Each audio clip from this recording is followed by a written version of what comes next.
In today's video, we're going to take a look at 5 helpful tips and tricks for recording ProRes RAW with the Sony a7S Mark III. For those of you that are new around here, my name is Riley and I'm a documentary filmmaker that likes talking about everything from filmmaking and creativity to faith. I'm also someone that likes to shoot on Sony cameras. So if any of that interests you, be sure to subscribe and follow along. All right, let's dive in. The first tip that I want to share with you is to program the HDMI output settings into the My Menu shortcut on the a7S III. The RAW settings on this camera are just a little bit clunky because all of them are accessed through the HDMI output settings menu option. And that menu option is a little bit hard to find in the camera. And by programming it onto that little shortcut menu, it allows you to access frame rates, to be able to turn RAW recording on and off pretty easily, since you can't map the frame rates or the RAW settings to the mode dial or any of the other buttons on the camera. By mapping the HDMI output settings to this menu shortcut, it saved me a ton of time and has allowed me to quickly change frame rates on the fly and be able to turn RAW recording on and off when I need to. The second tip that I have for you today is to avoid the ISO range of 3200 to 10,000. Now, the reason for this is that ProRes RAW is actually a decent bit noisier than the internal codecs with the a7S III. And the base ISO of this camera when filming in ProRes RAW is 640 and 12,800. And that means the further away that you get from those two base ISOs, the more noise you're going to introduce and the lower your dynamic range is going to be. I've personally found that anything from 640 up to about 2500 is pretty usable. There might be a little bit of noise in post, but it's not that hard to clean up if you have neat video or some sort of denoiser that you can use.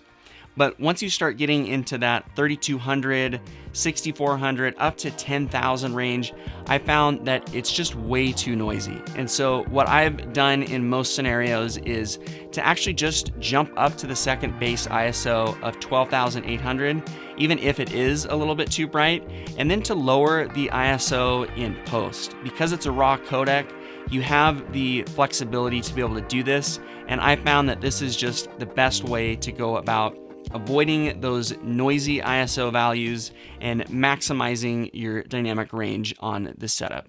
I've mentioned this next one on the channel before, but because it'll save you some money, I think it's worth repeating. And it's to use the Pairstone HDMI to HDMI cable and the Western Digital Blue SSD. Now, both of these are brands that I've used for almost a year and have not had any issues with.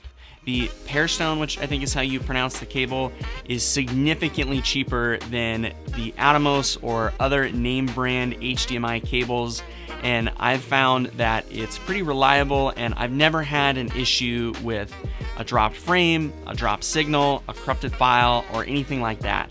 And so I can't recommend this HDMI cable enough, especially since it's significantly cheaper than some of the other options out there. I'll leave a link to it in the description below, as well as the Western Digital Blue SSD. Now, it's not one of the mini SSDs that you can get for the Ninja 5, but if you're okay with the SSD protruding from the side of the monitor just a little bit, I think that this is a great option. It'll save you some money over the bigger brands and the mini SSDs. I filmed in ProRes RAW at 4K 60 frames per second for several minutes at a time.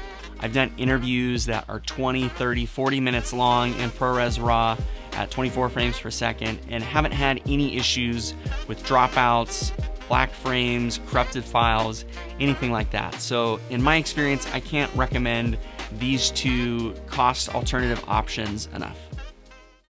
Now that we've talked about ways to save money, my next tip for you is how to actually use that money that you've saved and invest it in something that I think is really worthwhile for this camera setup. And that's to buy a good quality monitor arm. There's nothing worse than having a cheap monitor arm and having the monitor twist off or slide off, or having one of the knuckles on those monitor arms break and come loose, especially on a wedding or a live event, something that you can't redo. So I would always recommend investing in a good quality monitor arm. For me personally, I love the brand Wooden Camera. Their stuff is a little bit pricier, but I've used their stuff for years and I haven't had to buy extra parts. I haven't had to replace them. They're modular, and if you get something like the NATO rail system, it makes setting up and tearing down your rig a breeze. I also really like the NATO rail setup option because your monitor arm isn't going to twist from the 1/4-20 input that is on your camera or on the monitor itself. So having the rail that you can just slide it on, lock it up, and know that it's going to be safe and secure and have a rugged, good quality monitor arm that's going to last you several years is the way to go, in my opinion. So I can't recommend Wooden Camera monitor arms enough. I'm sure there are other brands out there that are good quality, but my advice is not to skimp out and buy a cheap monitor arm. My last tip for you today doesn't actually have anything to do specifically with ProRes RAW, but I think it's the most important tip I can give you, and that's to have fun and to focus on your lighting and composition. Improving your lighting and your composition is going to be the fastest way to improve yourself as a visual storyteller. If you have an image that has mediocre lighting and mediocre composition, chances are that whether it's filmed on an 8-bit camera or filmed in 12-bit ProRes RAW, it's probably just going to look mediocre. By improving your lighting and improving your composition, you're going to have an amazing looking image that can maximize the 12-bit codec of ProRes RAW. And while you're learning lighting and composition and you're growing as a filmmaker, it's important to have fun. We got into this because we love it and we love to tell stories and make beautiful images. And by focusing on your lighting and your composition, as well as keeping the other things in mind that I mentioned today, I think we'll all get there in the end. That is going to do it for this one. Be sure to let me know in the comment section below if there are any tips and tricks that you found useful for recording ProRes RAW on the a7S III. I would love to hear from you. And as always, if you like this video and found it helpful, I would love it if you would hit the like button below, as well as consider subscribing. It really is the best way to help me support this channel. Thanks so much, and I'll catch you guys in the next one.